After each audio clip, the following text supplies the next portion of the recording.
ఎన్నోసార్లు గుండె కోతలు, ఎన్నో అవమానాలు. ఈసారి కప్పు మనదే అన్న ప్రతిసారి అందరినీ దాక్షాయాలుగా మిగిలిపోతుంది. అలాంటిది ఈ సీజన్లో 18వ season Virat Kohli jersey number 18. ఈ సీజన్లో అందరి దాక్ష అందింది. ఎందరో ఆర్సీబీ అభిమానుల గుండెను పొంగిపోయి ఆనంద బస్వాలు దగ్గర చేసింది.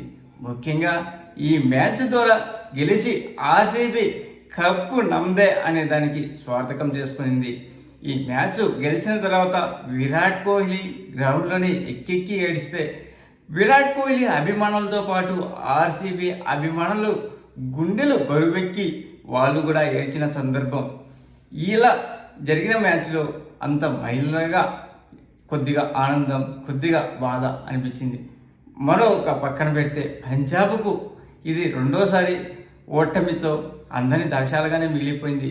పాపం ఈ మ్యాచ్లో శ్రేయస్ అయ్యర్ కొన్ని తప్పులు చేశాడు. పంజాబ్ ఓటమి కారణానికి కొన్ని కారణాలు ఏంటి అనేది కూడా చెప్పుకుందాం. ముఖ్యంగా ప్రతిసారి ఆర్సీబీ అభిమానులను ఎక్కిరిస్తున్నారు కదా, మీకు కప్ నమ్మదే కాదు లాలీపాప్ నోట్లో పెట్టుకొని చీకాల్సింది తప్పితే మీ కప్పు రాదని ఎందరో అవమానిస్తున్నా కానీ ఆ రెడ్ జెర్సీ మాత్రం వదలలేదు, మేమున్నాము అని. మరికొందరైతే మీ దగ్గర పేరుకే దిగ్గజాలు, ఆటను మాత్రము సరిగా ఆడరు, మీకు కప్పు రాదు. కొన్నిసార్లు లీగ్ స్టేజ్ నుంచే తప్పిపోతే కొన్నిసార్లు ప్లేఆఫ్స్కి వచ్చి కూడా వెనక్కి తిరిగిపోయింది. అంతేకాకుండా 3 సార్లు ఫైనల్కి వచ్చి కూడా ఒట్టి చేత్తోనే వెనక్కి తిరిగేది. కానీ ఈసారి అలా కాదు. ఎందరో మహానుభావులు అదే గొప్పవాళ్ళైనటువంటి కెప్టెన్స్ చేసినా కానీ సాధ్యం కాంది. రజత్ పాటిదార్ కెప్టెన్లో ఈసారి కప్పు గెలుచుకున్నది ఆర్సీబీ. ఇక్కడ ముఖ్యంగా పంజాబ్ చేసిన తప్పులు ఏంటంటే ఈ గ్రౌండ్లో టాస్ గెలిచిన తర్వాత బ్యాటింగ్ తీసుకోవాలి, కానీ శ్రేయస్ అయ్యర్ బౌలింగ్ తీసుకున్నాడు. ఇక్కడ మొదటి తప్పు. రికార్డు పరిశీలిస్తే మాత్రం ఇక్కడ మొదటి బ్యాటింగ్ టీం చేసినటువంటిదే ఎక్కువసార్లు గెలిచింది. అంతేకాకుండా ఇంత ఫైనల్లో ఖచ్చితంగా కొద్దిగా టెన్షన్ ఎక్కువ ఉంటుంది. అంతేకాకుండా సెకండ్ బ్యాటింగ్ చేసేటప్పుడు చాలా కష్టం అనిపిస్తుంది. అలాంటిది శ్రేయస్ అయ్యర్ ఇక్కడ పప్పులో కాలేశాడు సెకండ్ బ్యాటింగ్ తీసుకొని. ఇంకా నెక్స్ట్ తప్పులు ఏంటంటే పంజాబ్ చేసినది ఓపెనర్లు చాలా నిదానంగా ఆడడము, తర్వాత వదేరా కూడా నిదానంగా ఆడడము. అంతేకాకుండా ఎంతో నమ్మకం ఉన్నటువంటి శ్రేయస్ ముంబై మ్యాచ్తో అదరగొట్టి ఎరగదీసిన శ్రేయస్ అయ్యర్ ఈ మ్యాచ్లో కేవలం 1 పరుగు మాత్రమే చేసి అవుట్ కావడము, తర్వాత స్టోయినిస్ అలాగే వదేరా ఒకటే ఓవర్లో అవుట్ కావడము, ఇది పంజాబ్ పంపముంచింది. మరొకసారి అందం దాక్షాలుగానే అయిపోయింది. ఇంకా ఈరోజు మ్యాచ్ విషయానికి వస్తే హజల్వుడ్ ఫైనల్లో ఉన్నాడంటే కప్పు వాళ్ళదే. ఆ రికార్డును అలాగే పదిలంగా ఉంచుకున్నాడు. అంతేకాకుండా ఇక్కడ మెయిన్ మొదట బ్యాటింగ్ చేసినటువంటి ఆర్సీబీ ఓపెనర్లు ఫిల్ సాల్ట్ ఈ మ్యాచ్ ముందు ఇంగ్లాండ్ పోయేసి మళ్ళీ తిరిగి వచ్చాడు. కానీ ఈ మ్యాచ్లో పెద్దగా ప్రభావం చూపలేదు. కేవలం 9 బంతుల్లో 16 పరుగులు చేసి జెన్సన్ బౌలింగ్లో అవుట్ అయ్యాడు. తర్వాత మయాంక్ అగర్వాల్ 18 బంతులు 24 పరుగుల వద్ద అవుట్ కాగా రజత్ పాటిదార్ వరుసగా 2 సిక్స్లు కొట్టి ఫామ్లో ఉన్నాడు అనుకో మూమెంట్లో. జెమ్సన్ బౌలింగ్లో ఎల్బీగా అవుట్ అయ్యాడు 26 పరుగుల వద్ద. తర్వాత విరాట్ కోహ్లీ ఈ మ్యాచ్లో ఓడిఐ మధ్య సింగిల్ రొటేట్ చేస్తున్నాడు. ఎక్కడ హిట్ చేయాలని హిట్ చేయలేదు. ఈ మ్యాచ్లో 35 బంతుల్లో 43 పరుగులు చేశాడు. అంతేకాకుండా ఐపీఎల్ చరిత్రలో ఎక్కువ ఫోర్లు కొట్టిన ఆటగాడిగా తన పేరు మీద ఎక్కించుకున్నాడు. గతంలో ఈ రికార్డు ఏపీ డివిలియర్స్ మీద ఉన్నది. అంతేకాకుండా లివింగ్స్టన్ ఈ మ్యాచ్ కొద్దిగా బాధ్యత విధంగా మ్యాచ్ ఆడాడు. 15 బంతుల్లో 25 పరుగులు చేసి తర్వాత జెమ్సన్ బౌలింగ్లో ఎల్బీగా అవుట్ అయినా చివరిలో జితేష్ శర్మ 10 బంతుల్లో 24 పరుగులు చేశాడు. ఇక్కడ విజయ్ కుమార్ వైజాగ్ బౌలింగ్లో బౌల్డ్ అయ్యాడు. అంతేకాకుండా సెపల్ 9 బంతుల్లో 17 పరుగులు చేసి హర్షదీప్ సింగ్ బౌలింగ్లో ఎల్బీగా అవుట్ కాగా కున్నల్ పాండే 4 పరుగులు, భువనేశ్వర్ కుమార్ 1, ఎస్దయల్ 1. ఇక్కడ 19వ ఓవర్లో ఎస్దయల్ కేవలం 5 పరుగులు ఇస్తే విజయ్ కుమార్ వైశాఖ్ 5 పరుగులు ఇస్తే చివరి ఓవర్లో హర్షదీప్ సింగ్ 3 పరుగులు ఇచ్చి 3 వికెట్లు పడగొట్టాడు. ఇక్కడ పంజాబ్ బౌలర్లో హర్షదీప్ సింగ్కు 4 ఓవర్లకు గాను 40 పరుగులు ఇచ్చి 3 వికెట్లు తీగా జెమ్సన్ 4 ఓవర్లకు 48 పరుగులు ఇచ్చి 3 వికెట్లు తీశాడు. అస్మతుల్లా 4 ఓవర్లకు 35 పరుగులు ఇచ్చి 1 వికెట్ తీయగా విజయ్ కుమార్ వైశాఖ్ 4 ఓవర్లకు గాను కేవలం 30 పరుగులు మాత్రమే ఇచ్చి ఒక వికెట్ తీశాడు. సెహల్ 4 ఓవర్లకు 37 పరుగులు ఇచ్చి ఒక వికెట్ తీశాడు. 190 దప్పల్లో 200 దాటుతాయి అనుకున్న మ్యాచ్ను 190కే కట్టడి చేశారు పంజాబ్.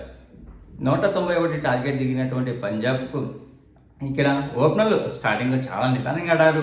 ముఖ్యంగా ప్రియాన్ సారియా ఈ మ్యాచ్లో 19 బంతుల్లో 24 పరుగులు చేయడము, అలాగే ప్రభ్ సిమ్రాన్ సింగ్ 22 బంతుల్లో 26 పరుగులు చేయడము, జోస్ ఇంగ్లీష్ 23 బంతుల్లో 39 పరుగులము, అలాగే కెప్టెన్ శ్రేయస్ అయ్యర్ 1 పరుగు వద్ద అవుట్ కావడము. చివర్లో శశాంక్ సింగ్ అద్భుతంగా రాణించినా కానీ తన ఒంటరి పోరాటం ఎంతవరకు ఫలించలేదు. తనకు తోడు మరొక బ్యాట్స్మెన్ ఉంటే మాత్రం బాగుండేది. నేహాల్ వడేదర 18 బంతుల్లో 15 పరుగులు చేయడము, శశాంక్ సింగ్ 30 బంతుల్లో 61 పరుగులు చేసి చివరి వరకు అజయంగా ఉన్నాడు. మార్క్ స్టోయినిస్ 6 పరుగులు, అజ్మతుల్లా ఒబ్రాయ్ 1 ఉన్నది.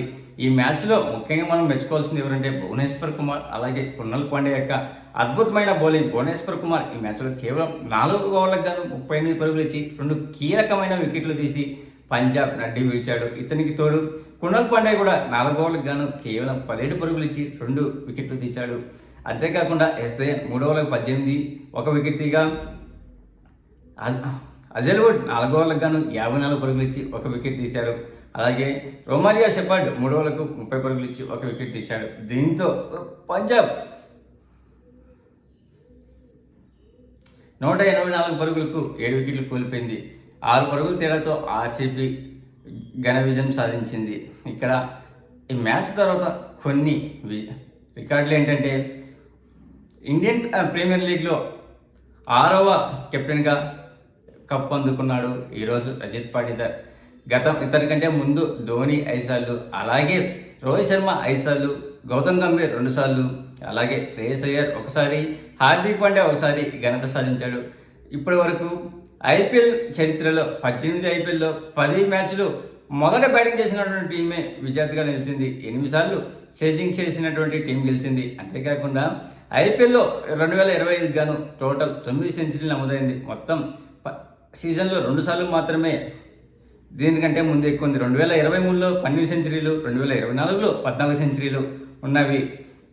అదే కాకుండా ముంబై ఇండియన్స్ తరపున ఇండియన్ ప్రీమియర్ లీగ్తో పాటు అలాగే ఉమెన్ ప్రీమియర్ లీగ్ కప్పు గెలుచుకున్నటువంటి టీంలో ఆర్సీబీ కూడా 2వ ప్లేస్లోకి వచ్చింది.